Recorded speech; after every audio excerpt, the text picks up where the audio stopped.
नाज़ इतना मेरी जान हो, नाज़ इतना भी नहीं खोखली, वादों भी कीजिए आज की रात।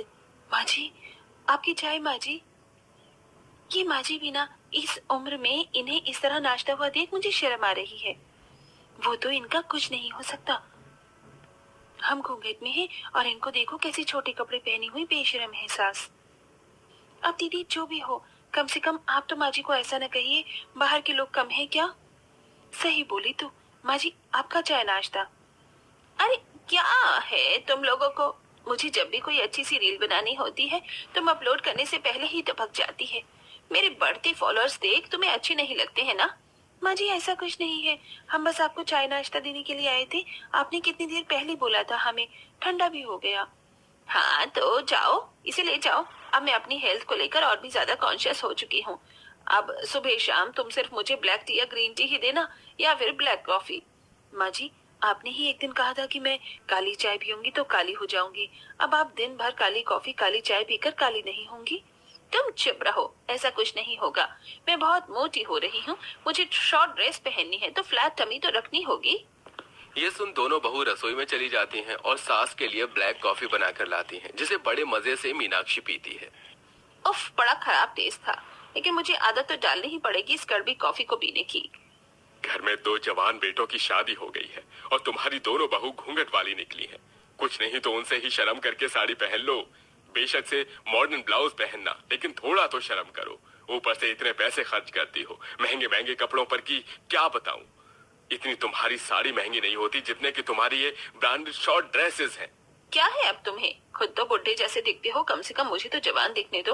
और जब पैसों की बात छेड़ दी है तो मुझे 25,000 रुपए दे दो, ड्रेस लेकर आनी है।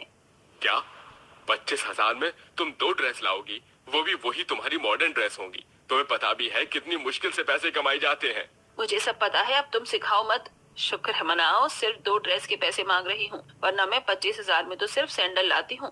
ड्रेस तो मेरी लाख रुपए में भी आती है। बस करो तुम्हें पता है 2 हफ्ते बाद दिवाली है और यहाँ पर बहुत पोल्यूशन हो रहा है।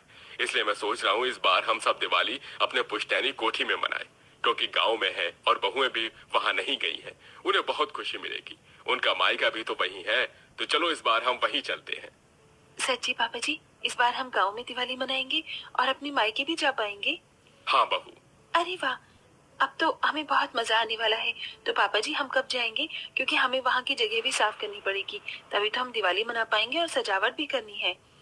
लो हो गई मेरी दोनों घूंघट वाली बहू चालू। बिल्कुल सही बोला बहू।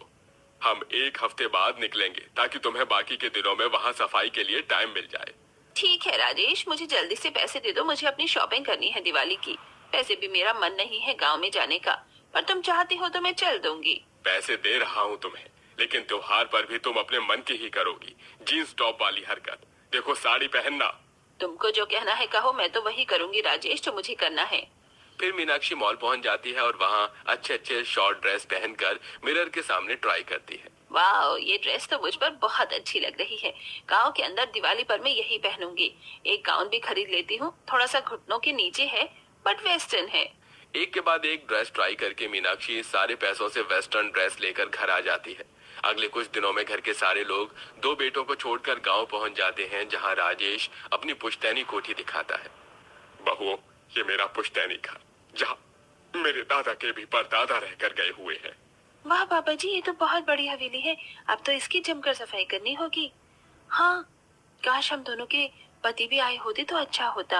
अरे बेटा, तुम जानते हो उन्हें फैक्ट्री का काम भी देखना है, तो कैसे आते हैं। एम्प्लॉइज को दिवाली का बोनस भी तो देना है।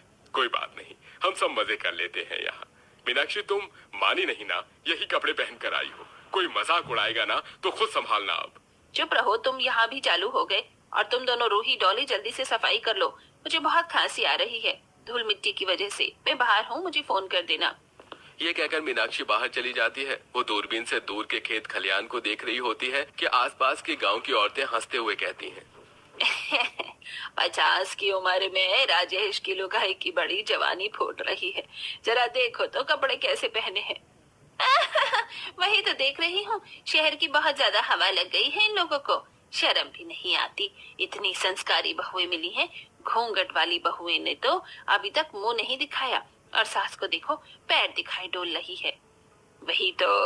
अरे तुम्हें शर्म नहीं आती क्या मीनाक्षी, जो ऐसे कपड़े पहन रही हो?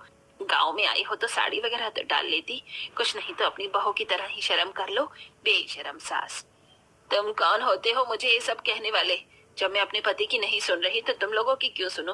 मेरा जैसा मन करेगा वैसा पहनूंगी, समझे तुम? मॉडर्न और क्लास क्या होता है ये तुम लोगों को बिल्कुल नहीं पता। और तुम देसी गवार, पर तो इतने पैसे भी नहीं, लेकिन मेरे हर कपड़ा ब्रांडेड और महंगा है। ऐसा फालतू फैशन और पैसा तुम अपने ही पास रखो। क्या फायदा ऐसे पैसों का जिसे संस्कारों की ही तमीज ना हो? संस्कारी बहू की महंगे कपड़े वाले बेशरम सास। ये कहकर दोनों पड़ोसन चली जाती हैं। वहीं दूसरी तरफ दोनों बहू बड़ी सी कोठी को कुछ ही देर में साफ कर देती हैं और गुस्से में मीनाक्षी घर के अंदर आती है, जहां बहू पर रौब झाड़कर खाने पीने की डिमांड करती है। गुस्सा आ रहा है मुझे नहीं रहना इस गांव में ना। मुझे कोई दिवाली मनानी है। पता नहीं कैसे गवार सी जगह पर ले आए हो तुम मुझे। समझ गया मैं कि क्या हुआ होगा। मैंने तो तुम्हें पहले ही कहा था, लेकिन तुम सुनती कहाँ हो। अभी भी वक्त है, 1 हफ्ता है, साड़ी पहन लो। मैं कोई साड़ी लेकर नहीं आई हूँ। मैं तो ऐसे ही रहूंगी यहाँ पर, जिसको जो उखाड़ना है उखाड़े। हाँ, मैं हूँ बेशरम सास। अब तो दिवाली भी शॉर्ट ड्रेस पहनकर मनाऊंगी। मीनाक्षी कई दिनों तक गांव में वेस्टर्न ड्रेस ही पहनती है। वहीं दूसरी तरफ दोनों बहू पूरे कोठी को दिवाली के लिए अच्छे से सजा देती हैं। दिवाली से एक दिन पहले सास अपनी घूंघट वाली बहू के साथ बाजार में सामान लेने जाती है, लेकिन आते वक्त एक गाड़ी के कीचड़ में जाने से कीचड़ उछलकर सास के मुंह पर आता है। वहीं दोनों बहू के लंबे लंबे घूंघट से उन दोनों का मुंह खराब होने से बच जाता है। छी, इस बदतमीज कार वाले ने ये क्या कर दिया? दिखाई नहीं देता कि मैं यहाँ पर हूँ? मेरे पूरे कपड़े और शक्ल सब गंदा करके चला गया, और तुम दोनों तो बच गई। माँ जी, अपने संस्कारों की वजह से आज हम गंदे होने से बच गए। देखिए, इतना लंबा घूंघट था कि चेहरे पर कीचड़ की एक बूंद नहीं आई, और आप तो नहा गई है पूरा कीचड़ में। सच कहूँ माँ जी तो आप बहुत ज्यादा मजाकिया लग रही है। बस करो तुम, अब कहाँ गए तुम्हारे संस्कार? घर चलो, आसपास के लोग हंस रहे हैं, मुझे नहाना पड़ेगा। आसपास के गांव के लोग मीनाक्षी को छोटे कपड़े और कीचड़ में देख उस पर बहुत ज्यादा हंस रहे होते हैं। घर पहुंचने के बाद वो दोबारा से शावर लेती है और अगले दिन अपने परिवार के साथ मॉडर्न कपड़ों में ही दिवाली की पूजा करती है और घर के बाहर बॉम्ब पटाखे फोड़ने आती है। लेकिन इसी बीच एक पटाखे की चिंगारी उसके दोनों पांव पर पड़ती है, जिससे दोनों पांव काफी ज्यादा जल जाते हैं और वो चिल्लाने लगती है। बचाओ, मुझे बचाओ कोई। टॉली बहू, रूई बहू, मेरे दोनों पैर बहुत ज्यादा जल रहे हैं, मुझे दर्द हो रहा है। हे भगवान, माँ जी के पाँव पर तो पटाखे की चिंगारी लग गई है। हे भगवान, जल्दी से बहू इसे अंदर घर लेकर चलो और पहनो छोटे कपड़े। जब भी तो तुम्हारे पैरों पर ये हुआ है। अगर साड़ी पहनती तो तुम्हारे पैर बच जाते, लेकिन नहीं, तुम्हें तो मेरी आज के दिन भी नहीं सुननी है। और फिर मीनाक्षी को कमरे में ले जाकर उसके पैरों पर दोनों बहू आइस पैक लगाती हैं, जिससे उसकी जलन कम हो जाए। और फिर गांव का डॉक्टर आकर उन्हें दवाई दे देता है। मेरा पैर, मुझे तो लग रहा है अब मेरे दोनों पाँव पर निशान पड़ जाएंगे। इसके बाद मैं कभी शॉर्ट ड्रेस नहीं पहन पाऊंगी। माँ जी, इतना कुछ हो गया, अभी भी आपको अपनी शॉर्ट ड्रेस पहनने की पड़ी है? इतना मजाक उड़ गया उसके बाद भी। अरे, अब आपकी उम्र नहीं है ये सब पहनने की, और अगर आपको पहनना भी है तो सही जगह, सही टाइम, सही लोग देखकर पहनिए ना। दोनों बहू ने कहा था कि आज दिवाली के दिन आप साड़ी पहन लीजिए। एक तो आपके पैर जलने से भी बच जाते और लोगों से ताने सुन रहे हैं उनसे भी। हाँ माँ जी, अगर आपको अपनी मन की करनी है तो करिए, लेकिन माहौल देखकर। अब मुझे समझ आ गया है, तुम दोनों ने बिल्कुल ठीक कहा। राजेश जी, मुझे माफ कर दीजिए। आज के बाद मैं कभी किसी त्योहार पर ऐसे कपड़े तो बिल्कुल नहीं पहनूंगी और खुद को सुधार